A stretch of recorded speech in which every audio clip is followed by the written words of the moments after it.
Mhm. All right. Well, hello, everyone. Thank you so much for coming to our workshop, The Ins and Outs of LinkedIn, hosted by the ADP Center for Learning Technologies and the College of Education, Human Services, Career Services Department. My name is Michelle Rio, so I am the current graduate assistant for the Office of Career Services. Hi, everyone. I'm River. I am the graduate assistant for the ADP Center for Learning Technologies. So we can get started today. I'm just going to go over our agenda very quickly. So first we'll discuss basically the three tenets to a full LinkedIn profile are an intro component, a resume, an experience component, and a social component. So we're going to go over what kind of goes into each component and break everything down for you. So quickly, what is LinkedIn? I'm sure everyone's heard of it, but it just to go over it very quickly, there's multiple facets to it. It's a professional social media platform, so you can talk to other professionals, network with them, connect with them. You can share your portfolio. You can use it as a blog. You can use it as a job search engine. So there's many different uses for LinkedIn.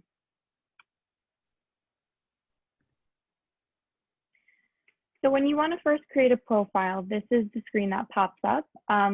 Essentially, it just asks you for an email and a password. If you want to hit the next slide.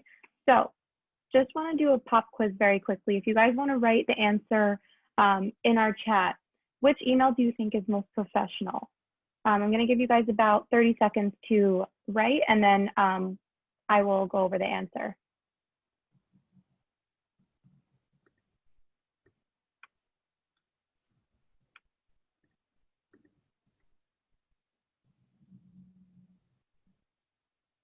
Okay, everyone so far is saying D, both A and B. Okay, so it's kind of a trick question. I say A. The only reason why I say A is because, as a caveat, Montclair emails do expire upon graduation. So once they expire, you might not have access to it anymore, and then it just might not be the best email to use. So that's why using a personal email with your first and last name, or however you want to structure your email, would be most professional, because the personal emails don't expire. So when you're signing up, it gives you the option to include your education background. So if you want to include your college or your university, then it kind of makes it more specific to you. So you can include your degree, the start year or your expected end year. And then, yeah, so that will also add you to the network of the people that are also in your college or your school. Okay, so I'm just going to briefly go over the settings in privacy. The main thing that I would say to be careful with would be number 3, which I'll go over in a second. But essentially, there's 6 different categories. First is your account. There's account settings. That's basically just your profile information, the subscriptions you're subscribed to, the site preferences, so on and so forth. 2 is the sign-in and security, so just like your email and your password. 3 is visibility, which again, I'll go over in a second. 4 is communication, so how you receive your notifications, who you want to be able to contact you, and who you want to have access to, like, messaging you and everything. 5 is data privacy, so, basically like what LinkedIn does with your data, just as Facebook, Twitter, like all these other social media platforms do. And then lastly, the ad preferences. So if, again, similar to data collection and like what ads, if any, you want to pop up, so on and so forth. Okay, so this goes back to number 3, it's the visibility. So this is the main thing that I would say be careful with. When you originally create your LinkedIn profile, I'm not sure what the default is exactly, but there's different options. So when, for instance, if I wanted to look up someone, look up a professor or look up one of my advisors, I would type their name in. in the search bar. And there sometimes, depending on the visibility of your profile, it might show your actual name saying, so-and-so searched you.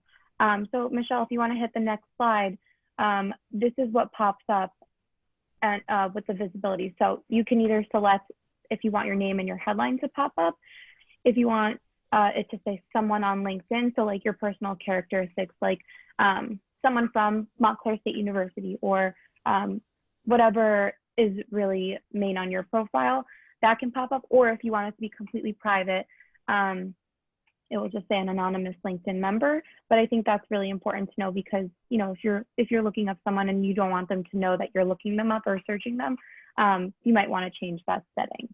So I also would suggest going back and looking through each and every one of the settings and see which ones you are most comfortable with, and customizing it to your preferences. Okay, another part of the public profile settings, basically you can change your certain characteristics of your profile. So when you create your profile, this on the top right corner, it's going to say edit public profile and URL. When you click on it, on the next slide, it's going to show that you can do a couple of things. So first, you can edit your custom URL. So it kind of gives you a generic URL that LinkedIn creates for you. You can change that to linkedin.com/first and last name. Next would be to edit your content. So essentially, you can show what you want to highlight on your page when someone first gets to your profile. And you can just edit the sections, add some, remove some, whatever you want to do. And then lastly would be edit your visibility. So you can edit what information you want people to see on LinkedIn. So if you don't want everyone to have access to all of the details to your profile, this is where you would be able to edit it. So we're going to get into the intro component. This is like the first essential, this is basically the main part of your profile, I would say, or part of the main part of it. So this is actually mine. This is my professional headshot. There's a headline, there's the industry and the location, and then there's a quick summary about yourself. So I'm going to break each and every one of these down, but this is basically what a LinkedIn profile looks like when you first reach the page. Okay, so for the professional headshot, I know it's kind of, not everyone can go out and, pay money and go and pay for a professional headshot, but there is a very simple way to just do it yourself. I would say all you need is a phone or a camera, preferably an iPhone or some kind of camera that, has good quality. A plain background, white would be nice, good lighting, and then you want to look well-groomed and wear professional attire for your shot.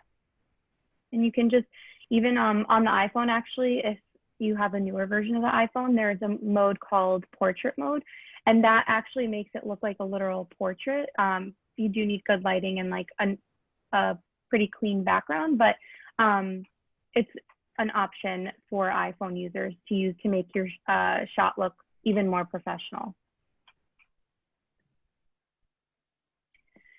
So the second part is your headline. So your headline is basically just kind of introduces you to the people viewing your profile. You want to tell people what you're excited about now and the cool things that you want to do in the future. So for instance, if you're not employed right now, you could say, I'm a student at Montclair State University. Or if you want to say, you're looking for job opportunities or internship opportunities, you can say, seeking internship in finance industry. Or for instance, if you are going to be a counselor, or if you're in the counseling department, you could, if you're in some kind of program, you could say you're an aspiring counselor or a counselor in training. Essentially, this is your first impression to the people looking at your profile. It's your brand, so you can put anything that you want and customize it to yourself. Okay, so next is a location and industry. So you want to choose a location in the area that you want to work in. If you're not currently looking for a position, you can choose the location that either you're going to be working in the future or the location that you're in now. So if you're in the North Jersey area, you can use the greater New York City area. That kind of encapsulates, I would say, New York, New Jersey. And selecting a relevant industry to your field is important because that's how you are able to be found, and that's how you grow your network and meet with individuals who are also in the same field as you. Okay, lastly, for the intro component, you want to highlight some information in your summary. So this is where you're going to include essentially who you are, what you do, what you're looking for. You can show your professional background and your skills, the things that you've learned, include some work. So this is mine, if this is an example from my page. So I'm a first-year graduate student at Montclair. I'm in the counseling program. Upon graduation, I want to be licensed to practice as a therapist who specializes in clinical mental health and addictions counseling. So I'm kind of using like what I'm doing right now, and that's what I want to put out there. That's what I want people to know. Like when they say, who is this person? That's what I want people to see when they look at my profile. And then it can show, you can also include like your relevant work experience. So like what I'm currently doing right now is I'm a graduate assistant at the ADP Center, and this is what I do. And then you can include some skills. Again, you can customize it and make it look however you want it to look and present yourself in the way that you want to be presented. I would say to be concise and confident about your qualification and goals. So, you know, you don't want to include this, you don't want to write this whole paragraph, like a huge long thing, but, you know, highlight the important aspects that make you kind of marketable and what you want to show to other people. Okay, so the next part is the resume and the experience component. There is a bunch of different aspects to this component. First is your education, experience, licenses and certifications, volunteer experience, skills and endorsements, accomplishments and interests. So we're going to go over each of them. So first is your education. When you sign up for LinkedIn, if you haven't created a profile and you're a new user, it will ask you for it. But if you want to go back and add it, or if you want to go back and add, you know, this is my master's, this is my PhD, this is where you would do it. So you would list all of the educational experiences you had. And if you're, you know, an undergrad and you want to include summer abroad programs, you can also do that. If you are in the early stages of your career or have graduated college or are even in grad school, I would not suggest including your high school. But if you're an undergrad, I would suggest including your high school and any kind of related educational experiences that you have. So this is mine. My undergrad was at Ramapo College, and then now I'm getting my master's in Montclair State University. So you can add multiple different education experiences. So the next part, and I would say this also a very important aspect to the LinkedIn profile would be your experience. So this is where people will really be looking and seeing what you've done. So you can list full or part-time jobs. You can, if you would like to, add summaries of what you've accomplished during each position, or even add pictures and videos from your work. I personally do not like to add summaries because I feel like that's more, I would include that on my resume, but that's a personal preference. Like if you want to showcase all of the skills that you have, you can feel free to put it there. But as you can see, so for instance, the first one, it says graduate assistant at the ADP Center for Technologies. Then it includes who is employing me. It includes the duration, and then it includes the location. And then if I wanted to add more details, then I would write it. It would give me an option to write it underneath the location. And that's where you can highlight your skills and the things that you've accomplished at each position. And this is what it looks like. So when you're creating each experience, it'll ask you for your title and then the type. So I would suggest filling out as much information as you would, as you could possibly fill out, but it also depends on how much you want everyone to see, because again, this is your personal information. This is where, you're employed, or where you used to work, or whatever it is. You might not want to share everything. So it's very discretionary.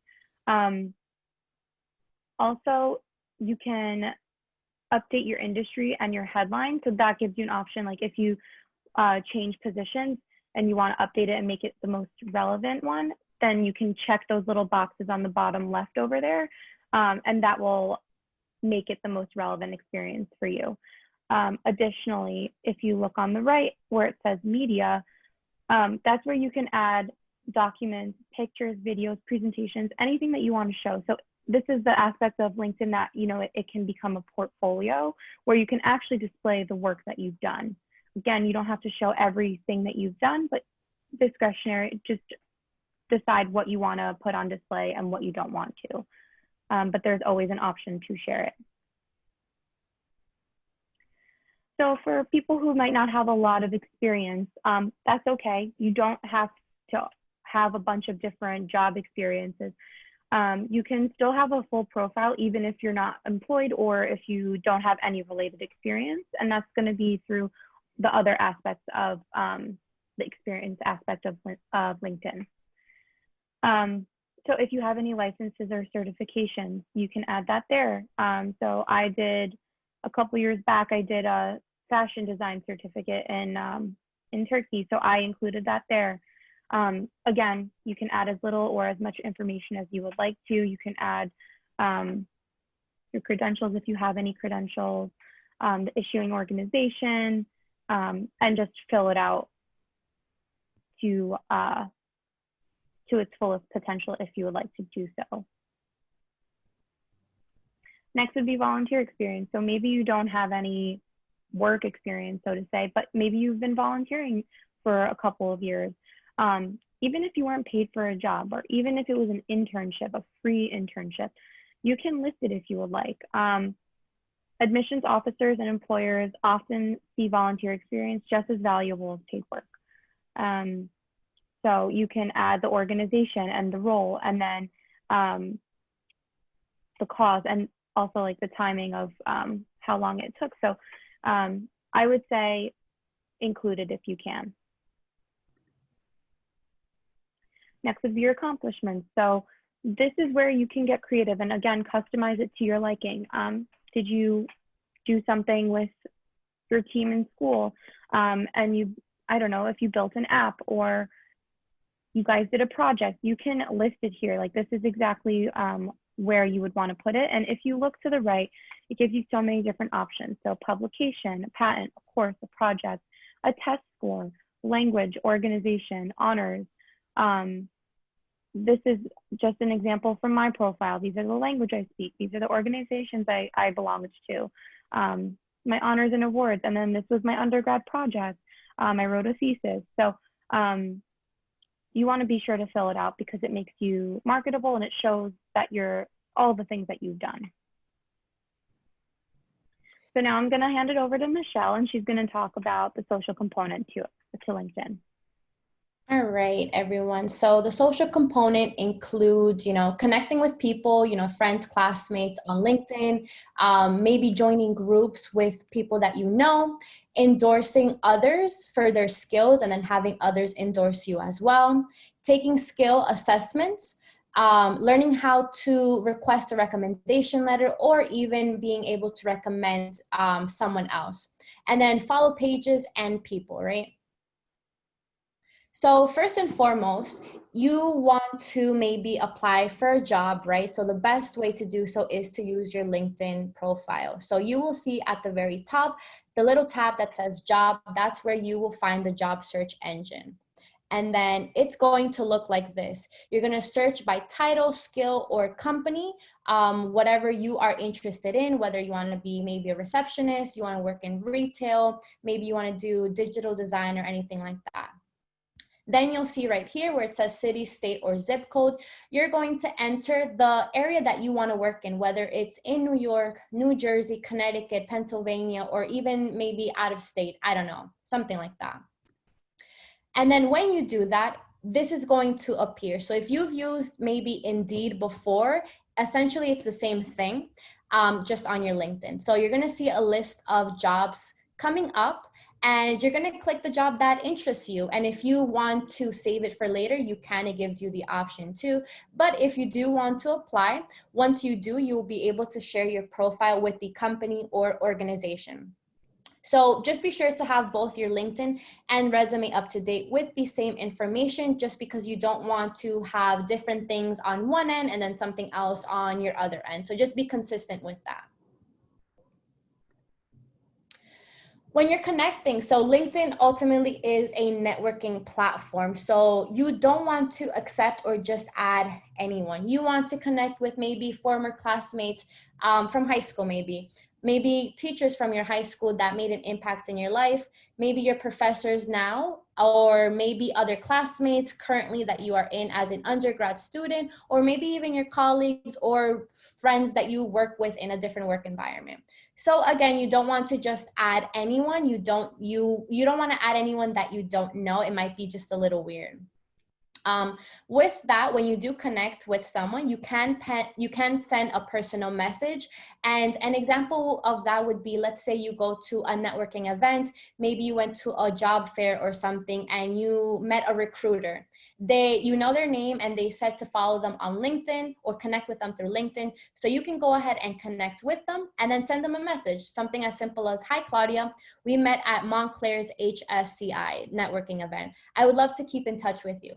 So that just goes to show that you're taking initiative in connecting and keeping in touch with this potential recruiter or employer. So now groups. So LinkedIn groups are virtual meeting rooms or forums where people with similar interests can post and hold conversations around topics that they want to share or learn more about. So when you do participate in these types of groups, it allows you to just show off your expertise around a subject and start to grow relationships with like-minded people. So as you can see here, an example would be Sarah is in 2 groups. She is in the beginning counselor group and the Tri Sigma group, where she can connect with other people who are in that same group. Another example would be, I am currently in one group called Academies at Englewood Alumni. So that group consists of other alumni students that went to my specific high school. It includes teachers and other staff members, where we could just share maybe resources and advice and connect in that way. So if you are in a group, then that's one way to use it and connect with other people as well. So now endorsing. So when you do create your profile, you are able to add at least 5 skills onto your profile. So your connections can endorse you for the things that you are best at. So for example, if you are good at public speaking or professional writing or editing, you can add that onto your profile, and then maybe your professor or classmate can go on your profile and click the endorse button. So you can do that also vice versa. You can do it for your classmates or colleagues. And it just makes it credible because they know you and they know that you are good at this specific skill. And then speaking of skills, you do have the option to take a skills assessment. So it's basically a skill quiz that takes about 15 minutes. It's not mandatory, so you don't have to do it, but it will help you stand out by showcasing that you have key skills that maybe employers or recruiters are looking for. So when you do take the skills quiz, at the end of it, you get a badge for it that you can show onto your profile, make it visible for employers to see these skills. But if you don't want to show it, then that's perfectly fine. You can just take the skill quiz and then have that just visible to yourself. So ultimately, again, as River said at the beginning, it's your choice on what you want to be visible to other people. So then recommendation letters. So you're always going to ask managers, teachers, classmates who you have worked with and you have worked with closely specifically, because you're not just going to ask anyone for a recommendation letter. If you do ask someone that you have worked with very closely, it gives you more credibility to your strengths and skills, and they will be able to write about you more in length than maybe someone else that doesn't really know you.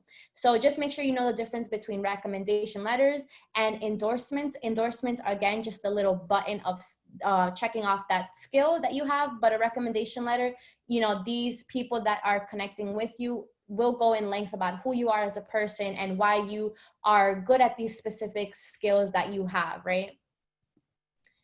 And then if you are asked to recommend someone, maybe you either supervised or had as a supervisor worked in a team with, you can also send them a recommendation letter to emphasize their own skills. So as you can see here, this is the example box that will come up. It's going to ask, how do you know Sarah? What's your relationship with that person that's asking you for this letter, and their position at that time. And then essentially you'll just be writing about that person and, you know, why you're recommending them.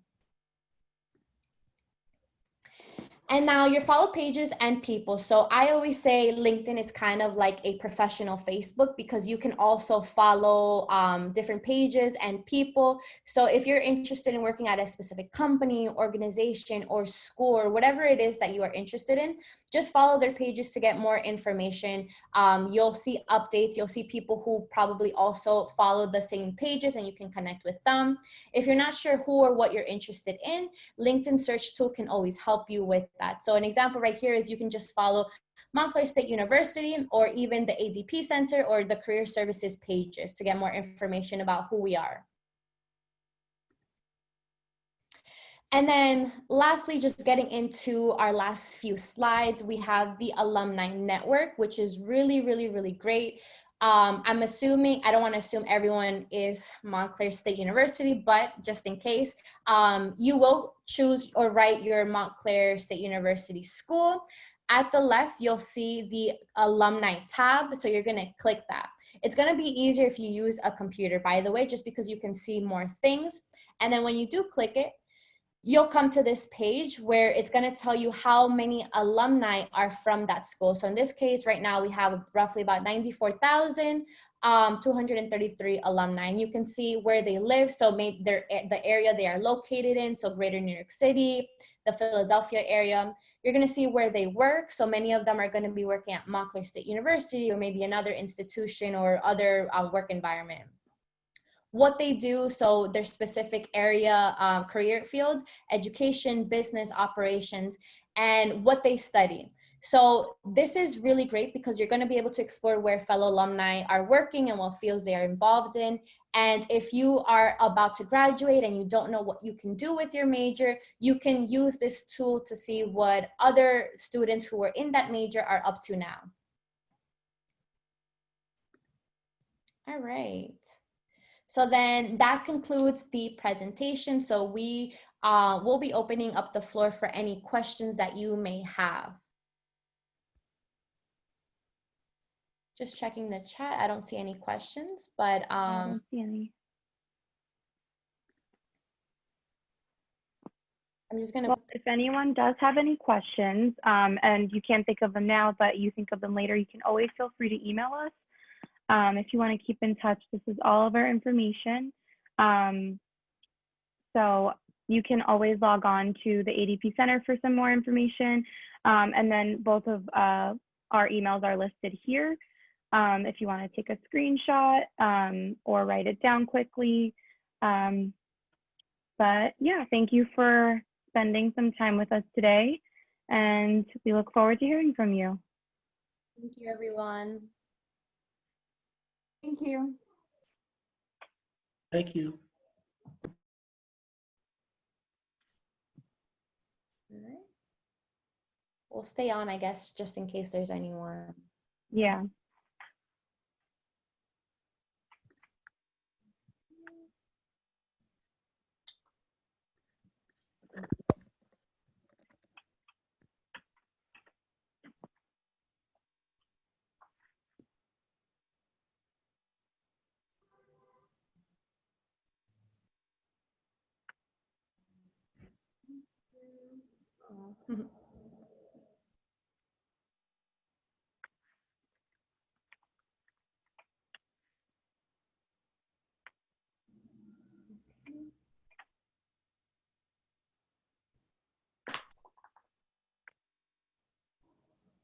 Okay. I don't think anyone has any questions. Michelle, should we end it? Yeah, I can stop sharing my Okay. screen. I'm going to end it, all right? All right, thank you so much, everyone. Bye, everyone. Thank you. Excellent, thank you.